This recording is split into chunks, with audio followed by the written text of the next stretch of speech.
Hello everyone, welcome to Study Room, your trusted guide for Bihar and Central Government Exam for Bihar SSC, BPSC, SSC and railway.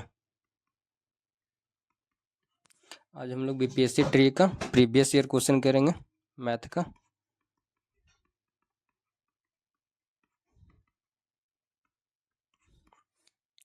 Question number first, 15,625 रुपये का 16% वार्षिक ब्याज की दर से 9 महीने का चक्रवृद्धि ब्याज कितना होगा, जबकि ब्याज त्रैमासिक रूप से देय है।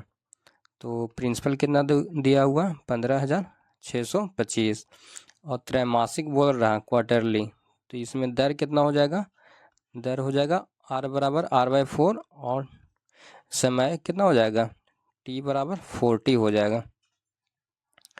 तो त्रैमासिक बोल रहा है तो दर कितना दिया हुआ 16, तो 16/4 यानी कितना हो जाएगा 4%। और समय कितना दिया हुआ 9 महीना, तो 4 गुना 9 यानी कितना महीना हो जाएगा 36 महीना। तो 36 महीना बराबर कितना 3 ईयर्स। तो समय हो गया 3 ईयर्स और दर कितना हो गया 4%। तो क्या पूछ रहा था चक्रवृद्धि ब्याज, तो कंपाउंड इंटरेस्ट बराबर क्या होता है P × 1 + r/100 - P, ये कंपाउंड इंटरेस्ट का फार्मूला। तो इसको वैल्यू पुटिंग कर देंगे, जहाँ n बराबर क्या होता है समय टाइम। तो प्रिंसिपल कितना दिया हुआ 15,625 यहाँ से, और 1 + r कितना दिया हुआ रेट, तो 4%। तो 4/100 n क्या होता है टाइम, तो टाइम कितना दिया हुआ 36 महीना, 36 महीना बराबर 3 साल। तो इतना पावर 3 - P कर देंगे। अब इसी को सॉल्व करेंगे, तो 25 चौके 100 और इसको आगे सॉल्व करेंगे तो कितना हो जाएगा 15,625 × 25 × 1 26, तो 26/25 के होल क्यूब पावर 3 हो जाएगा होल क्यूब, और -P कितना दिया हुआ 15,625। अब इसी को सॉल्व करेंगे तो आंसर आ जाएगा।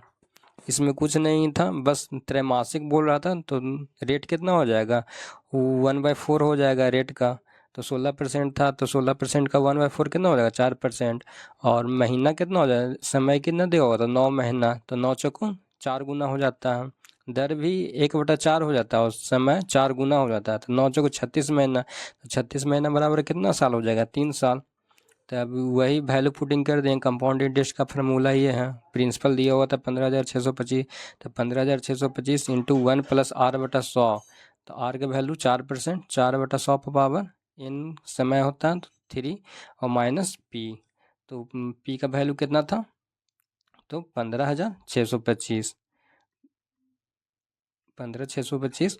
तो अब इसी को सॉल्व किया तो 15,625, 25 को 100 काटे थे तो 26/25 पे पावर 3 - 15,625। अब इसी को सॉल्व करेंगे तो आंसर आ जाएगा। क्वेश्चन नंबर 2, एक अर्धगोलाकार कटोरा जिसका आंतरिक व्यास 36 सेंटीमीटर है, तो त्रिज्या कितना हो जाएगा 18 सेंटीमीटर, द्रव से पूरा भरा हुआ है। इस द्रव को 3 सेंटीमीटर त्रिज्या और 9 सेंटीमीटर ऊंचाई वाला बेलनाकार बोतलों से भरा जाना चाहिए। पहले एक अर्धगोलाकार कटोरा है, तो इस तरह का कटोरा रहता कुछ, और ये जो द्रव से भरा हुआ अर्धगोलाकार कटोरा, इस द्रव को 3 सेंटीमीटर त्रिज्या और 9 सेंटीमीटर ऊंचाई वाला बेलनाकार बोतलों में भरा जाना चाहिए। तो इसको बोतल में भरना है द्रव को। तो द्रव का बेलन का क्या दिया हुआ यहाँ पर, बेलनाकार बोतल है, तो बेलनाकार बोतल का त्रिज्या कितना दिया हुआ 3 सेंटीमीटर और ऊंचाई कितना दिया हुआ 9 सेंटीमीटर। तो दोनों को आयतन को बराबर कर देंगे, तो अर्धगोला का आयतन कितना होता है, अर्धगोला का आयतन होता है 2/3 πr³। तो दोनों को आयतन बराबर कर देंगे, तो 2/3 × पाई का वैल्यू कितना होता है 22/7 और r³ यानी 18 × 18 × 18। अब बेलन का आयतन के बराबर कर देंगे, तो पाई आर स्क्वायर, तो 3 का स्क्वायर 9, और एच कितना दिया हुआ 9, और बोल रहा है कि टोटल बोतलों की संख्या ज्ञात कीजिए। तो टोटल बोतल मान लेते हैं n था। अब इसी को सॉल्व करेंगे तो 22/7 से 22/7 कट गया, और 9 दूनी 18, और 9 दूनी 18। अब इसको काटेंगे 3 छक 18, तो कितना बच जाएगा, 2 छक 12, 12 दूनी 24, 24 दूनी 48, टोटल 48 बोतल हो जाएगा। यही आंसर हो जाएगा। इसमें कुछ नहीं करना रहता, बस दोनों का आयतन बराबर करने से आंसर आ जाता है, और जिसमें जिसका पूछेगा उसका उसके तरफ n से गुना कर देंगे। जैसे बोतलों की संख्या पूछ रहा था तो बेलनाकार बोतल था, तो बेलनाकार बोतल का मान लिए थे x, और दोनों को आयतन को बराबर करके n को गुना कर दिए थे। बेलन का आयतन कितना होता है, pi r square h, pi r square h. अर्धगोलाकार गोला का आयतन और बेलनाकार बेलन का आयतन दोनों को बराबर कर दिए, और n से गुना कर दिए, और फिर इसको काट छाट दिए, तो कितना आया था टोटल 48। यही आंसर हो गया। इसमें सिर्फ दोनों का आयतन को बराबर कर देना। हाँ, क्वेश्चन नंबर 3, रैखिक समीकरण x माइनस वाई प्लस 1 बराबर 0 है, और 3x प्लस 2y बराबर 12 है। तो विचार कीजिए इन रेखाओं तथा y अक्ष द्वारा बने त्रिभुज का शीर्षों का निर्देशांक क्या है। x माइनस वाई बराबर, इसको और क्या लिख सकते हैं, x माइनस वाई बराबर -1 भी लिख सकते हैं। और इन सेकंड समीकरण क्या है, 3x प्लस 2y बराबर 12 है। तो एक है और ये 2 समीकरण है। तो इसमें कुछ नहीं करना रहता, direct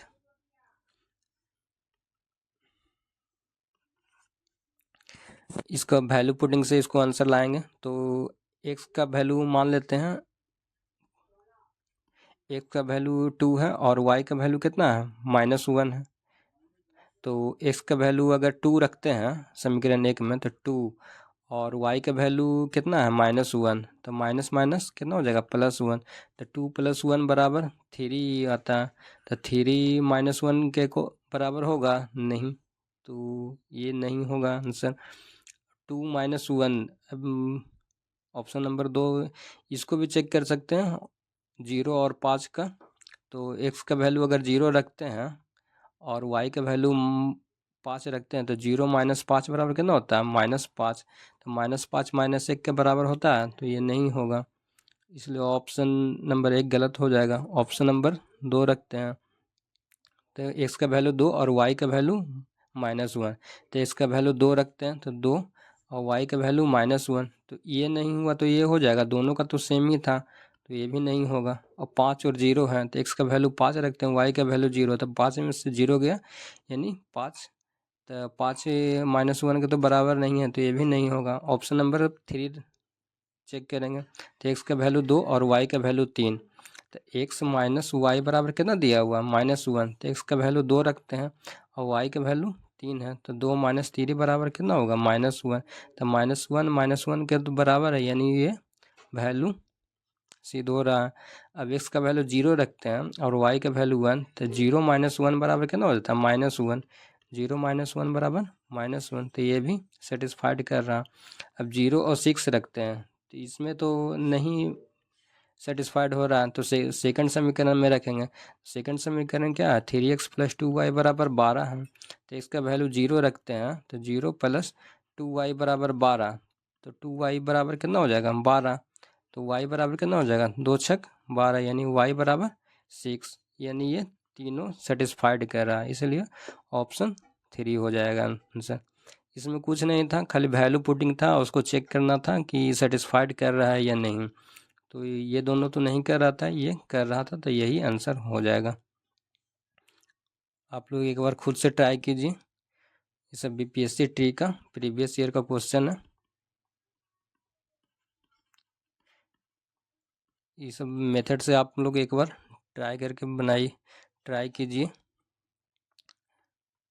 question number 4, a + b + c बराबर 0 दिया हुआ, तो a² बटा bc प्लस b² बटा ac प्लस सी स्क्वायर बटा ए बी है। तो इसका वैल्यू पूछ रहा है कि क्या होगा। तो यदि a plus b plus c बराबर 0 हो तो इसका फार्मूला होता है a cube plus b cube plus c cube बराबर क्या होता है, तो 3 ABC होता है। ठीक है, तो ऊपर से भी ए से गुना कर देते हैं और नीचे भी ए से गुना कर देंगे। तो ए से गुना कर देंगे तो ऊपर नीचे कट जाएगा तो कोई दिक्कत नहीं होगा, इसलिए कर देते हैं।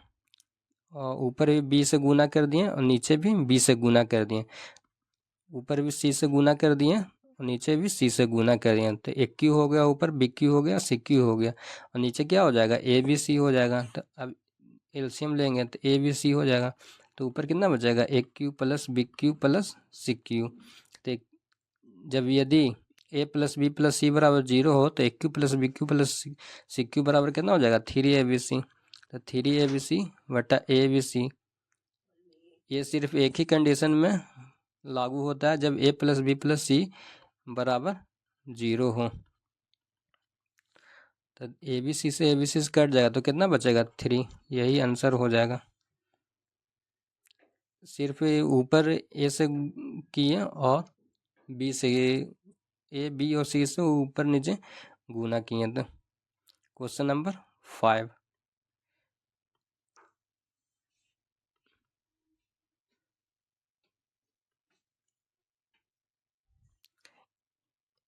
एक भिन्न के अंश और हर का योग 11 है। तो और अंश में 1 जोड़ दिया जाए और हर में 2 घटा दिया जाए तो 2/3 होता है। तो ऑप्शन 1 से चलेंगे, 5/6 है। तो अंश और हर का योग कितना है, 11 है। तो 5 6 कितना होता है, 11। ठीक है, सेटिस्फाइड कर रहा है। यदि अंश में 1 जोड़ दिया जाए तो 5 और 1 कितना हो गया, 6।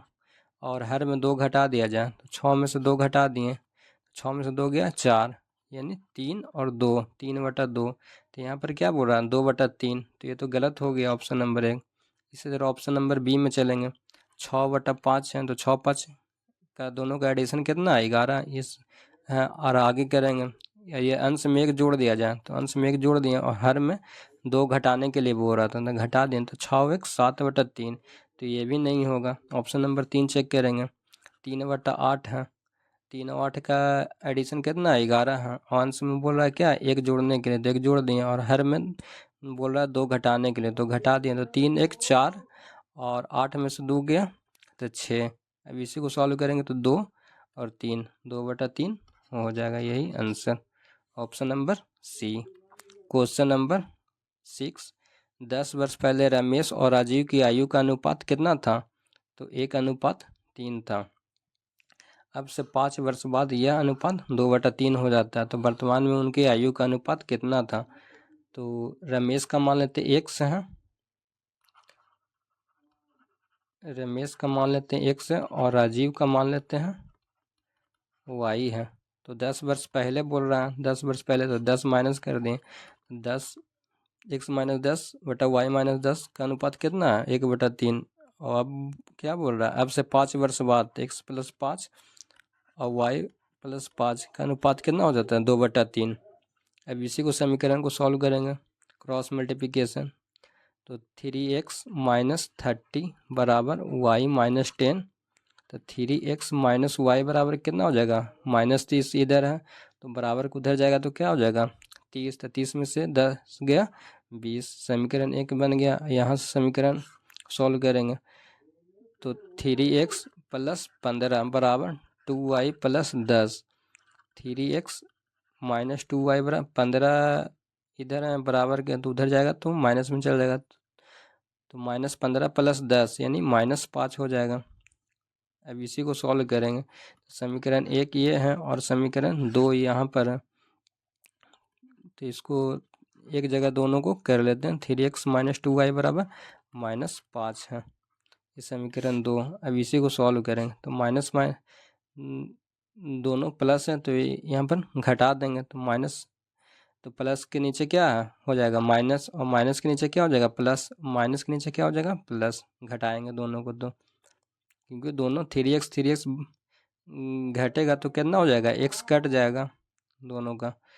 तो +2y में से y घटेगा यानी y बचेगा और 20 और 5 कितना हो जाएगा 25, तो y बराबर 25 हो गया। तो x बराबर कितना हो जाएगा, समीकरण 1 में रख देंगे। y का वैल्यू समीकरण एक कितना है 3x माइनस वाई बराबर 3x माइनस वाई बराबर 20 है। तो y का वैल्यू कितना है 25, तो 3x माइनस 25 बराबर 20। तो 3x बराबर कितना हो जाएगा 25 और 20 45। तो x बराबर कितना हो जाएगा 15, x बराबर 15 हो गया। तो क्या बोल रहा है, वर्तमान में उनकी आयु का अनुपात। तो रमेश का आयु कितना था x माने थे तो 15, और राजीव का आयु कितना था 25 y। तो अनुपात निकालें 5 या 15 25 3/5, यही आंसर हो जाएगा। इसमें कुछ नहीं था, 10 वर्ष पहले की आयु बोल रहा था तो 10 से 10 घटा दिए और दोनों अनुपात लिख दिए, क्रॉस मल्टीप्लिकेशन किए और समीकरण बनाया। इधर भी 5 वर्ष बाद बोल रहा था, दोनों क्रॉस मल्टीप्लिकेशन करके समीकरण बनाया और दोनों को एक्स वाई सॉल्व कर दिए। और एक्स वाई सॉल्व करने के बाद अनुपात निकालने के लिए बोल रहा था, वर्तमान आयु का अनुपात। तो एक्स वाई को अनुपात में सॉल्व करें तो कितना है 3/5, option number B. Question number 7, 2a⁻7 minus 128a का गुणनखंड क्या होगा। तो यहाँ पर a का वैल्यू डायरेक्ट इसको जनरल मेथड से सॉल्व भी कर सकते हैं, लेकिन इसको उतना तो समय एग्जाम में रहेगा नहीं, इसलिए डायरेक्ट a का वैल्यू 1 पुट कर देंगे। तो 2a⁻7 कितना हो जाएगा, a का वैल्यू कितना मान लिए, a का वैल्यू 1 माने थे, 2 इंटू 1⁻7 माइनस 128, a का वैल्यू 1। तो 2 गुने 1⁻7 यानी 2 माइनस 128, यानी इसका वैल्यू कितना आया माइनस 126। तो ऑप्शन से चेक करेंगे इसको। ए का वैल्यू कितना रखे थे 1, तो 1 इंटू 1, ए का वैल्यू कितना है 1, तो 1 + 2 यानी 3, 3 का क्यों 27 इंटू 1 माइनस 2 यानी -1/3 यानी -1। तो इसका वैल्यू कितना आया -27 आया। तो ये तो होगा नहीं। अब ऑप्शन नंबर 2 चेक करेंगे।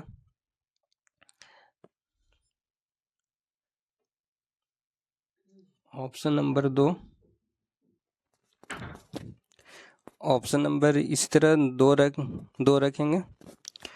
ए का वैल्यू कितना हम लोग पुट किए थे 1। ऑप्शन नंबर 2 चेक करेंगे तो 2 इंटू 1 कितना हो जाएगा 2, और ए का वैल्यू कितना था 1, 1 + 2 और 1 माइनस 2, 1 का स्क्वायर 1 + 2 -4 और ए का वैल्यू 1, 1 माइनस 2 -4। अब इसका सॉल्व करेंगे 2 इंटू 3 इंटू -1 इंटू 3 में से 4 गया यानी -1 और 4 2 1 - 6 यानी कितना हो जाएगा 1 - 6 यानी -5। तो माइनस माइनस कट जाएगा, एक ठो और माइनस है तो यानी इसका वैल्यू कितना में आएगा माइनस में। तो 2 × 6 6 × 5 30 यानी 30 इसका वैल्यू निकल रहा है। जबकि कितना इसका वैल्यू आना चाहिए था तो 2 माइनस 128 यानी -126। ए का वैल्यू सिर्फ 1 पुट करके देखना, तो इसका भी वैल्यू नहीं आया था, इसका ये वैल्यू 126 के बराबर नहीं आया। तो ऑप्शन नंबर 3 चेक करेंगे। ए का वैल्यू कितना पुट करना तो 1, तो 2 इंटू 1 हो जाएगा इंटू 1 + 2 यानी 3, 1 माइनस 2 यानी -1 और 1 + 2 + 4 हो जाएगा और 1 - 2 और +4 हो जाएगा। इसी का वैल्यू सॉल्व करेंगे तो यहाँ पर 2 हो जाएगा, 3 गुना -1 यानी -3 और गुना 4 2 6 और 1 7 हो जाएगा, गुना 4 1 5, 5 में से 2 गया 3। इसको सॉल्व करेंगे तो कितना आएगा 2 × 6 6 7 42 42 × 126। यहाँ पर कुछ साइन का प्रॉब्लम है। ए का वैल्यू 1 रखें थे तो 2 और 1 2 3 और 1 - 2 यानी -1 और एक का वैल्यू 1 + 2 + 4 यानी 7 और 1 - 2 +4 यानी 4 1 5, 5 में से 2 गया, यहाँ पर +3 होगा। तो इसका वैल्यू कितना आ जाता है, -126 के बराबर। यहाँ पर सिर्फ वैल्यू पुटिंग का क्वेश्चन था। ऐसा क्वेश्चन रहा तो डायरेक्ट वैल्यू a बराबर 1 पुट करके देखें और जो सेटिस्फाइड होगा वही आंसर हो जाएगा। तो इसका a का वैल्यू 1 रखे थे तो कितना आया था, 2 - 128 यानी -126 के बराबर। तो ऑप्शन नंबर सी हम लोग चेक किए तो इसका वैल्यू भी कितना आया, a का वैल्यू 1 रखे और गुना ये सब किए तो कितना आया, -126। यही यानी इसका आंसर क्या हो जाएगा, सी। क्वेश्चन नंबर 8, साधारण ब्याज की वार्षिक दर 10% से बढ़कर 12.5% हो जाती है। तो आदमी की वार्षिक आय 1250 रुपया बढ़ जाती है। तो मूलधन क्या है, 10% से 12.5% हो गया। तो साधारण ब्याज बराबर क्या होता है फार्मूला, हम लोग फार्मूला भी याद करते चलेंगे। साधारण ब्याज बराबर क्या होता है, तो मूलधन गुने समय गुने दर बटा 100। तो मूलधन पूछ रहा है तो मूलधन P हो जाएगा, समय कितना हो जाएगा, तो वार्षिक पूछ रहा है तो 1 साल हो जाएगा। और दर कितना है, 10 से 12.5% हो जा रहा है। तो बड़ा में से हमेशा छोटा घटाते हैं, तो 12.5 को कितना लिखेंगे, 25/2। मूलधन गुने समय गुने दर और बट्टा 100 माइनस मूलधन गुने समय कितना दिया हुआ 1 साल और दर कितना है 10/100 बराबर कितना दिया हुआ 1250 बढ़ जाता है। अब इसी को सॉल्व करेंगे तो इधर कितना है 25p/200 और माइनस 10p/100। अब दोनों का इसको सॉल्व करेंगे तो 200 और 100 का एलसीएम कितना हो जाएगा 200। तो 25 और माइनस 10 दूनी 20p हो जाएगा, 100 दूनी 200 तो 10 दूनी 20p बराबर कितना हो जाएगा 1250। ये वाला आ रहा था। अब इसी को सॉल्व करेंगे तो 25 में से 20 पी गया यानी 5p/200 बराबर 1250। तो 5 से काटेंगे तो 25 × 5 = 125 यानी p बराबर कितना हो जाएगा 25 × 5 = 120 यानी इधर 250 हो जाएगा। तो 250 p बराबर 250 गुने 200, इसका वैल्यू कितना हो जाएगा तो 25 दूनी 50 और 3 ठो 0 यानी 50,000 आंसर इसका हो जाएगा। इसमें कुछ नहीं करना, साधारण ब्याज का फार्मूला पर है, मूलधन गुने समय गुने दर बटा 100। 12.5% से कितना 10% से 12.5%, तो बड़ा में से छोटा घटा दिए। तो मूलधन गुने समय 12.5% को लिख सकते हैं 25/2 और नीचे 100 हो जाएगा और 10% यहाँ पर रख दिए। तो मूलधन गुने समय गुने दर बटा 100 यही 1250 के बराबर था, बढ़ जाता है। अब इसी को सॉल्व कर दिए तो सॉल्व किए तो कितना आया 50,000, यही आंसर हो गया। क्वेश्चन नंबर 9, एक हैकर पता लगाता है कि एक व्यक्ति एटीएम पिन के पहले 2 अंक 3 से 8 तक की संख्याओं में से है और चौथा अंक 0 या 9 है। तो उस हैकर को पिन का पता करने के लिए कितना प्रयास करने पड़ेंगे। ये सभी बीपीएससी ट्री का प्रीवियस ईयर क्वेश्चन है मैथ का। ये सब क्वेश्चन देखकर पैनिक नहीं होना है, डायरेक्ट ये सब का आंसर आएगा। तो एटीएम में पहले सबसे पहले जानना है कि एटीएम में 4 पिन होते हैं, 4 अंक का पिन।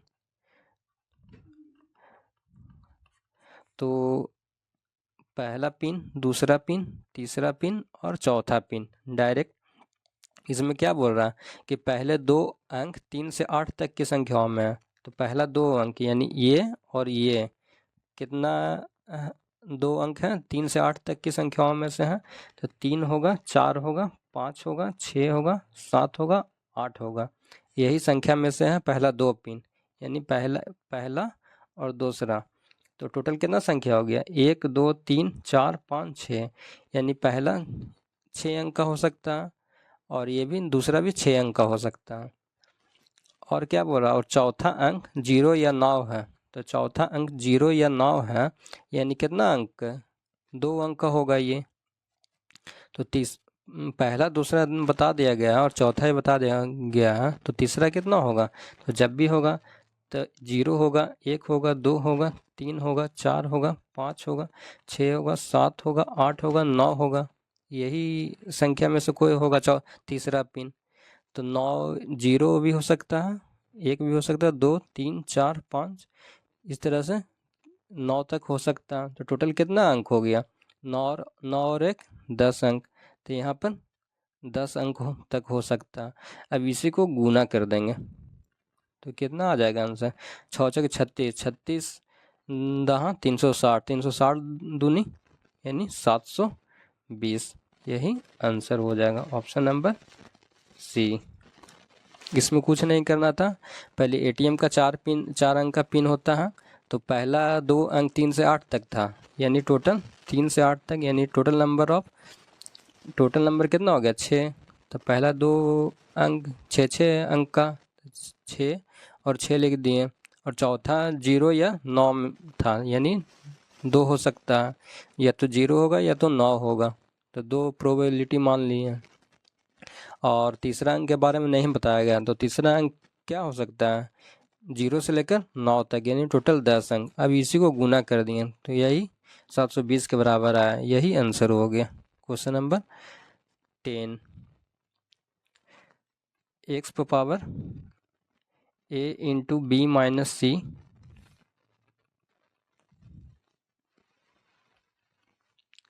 इंटू एक्स पर power b into C minus A into X पर power c into A minus B है। तो एक फार्मूला हम लोग पढ़े थे, ए पर पावर एम इंटू ए पर पावर एन बराबर क्या होता है? ए पर पावर एम प्लस एन होता है। जब दोनों का बेस सेम रहे तो पावर जुट जाता है। बेस सेम रहे तो पावर क्या हो जाएगा? ऐड हो जाएगा।